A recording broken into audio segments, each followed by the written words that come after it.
কেনেকৈ বুজাওঁ তোমাক? তোমাৰ অবিহনে মই যে সুখী হ'ব পৰা নাই। কেনেকৈ বুজাওঁ তোমাক? তুমি বিহীন উজাগৰি ৰাতিবোৰ কিমান কষ্টত পাৰ হয় মোৰ।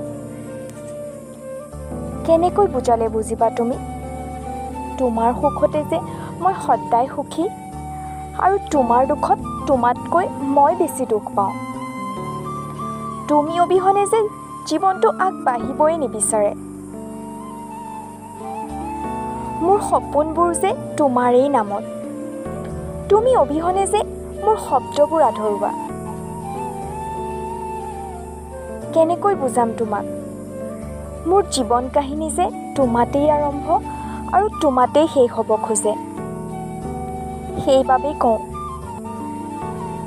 পাৰা যদি চিৰদিনলৈ হোৱা না। মই সদায় তোমাৰ বাবে জোনাক হৈ ৰ'ম। বেয়া লগাখিনি মোৰ মৰমেৰে উপচাম আৰু ভাল লগা কৰি পেলাম।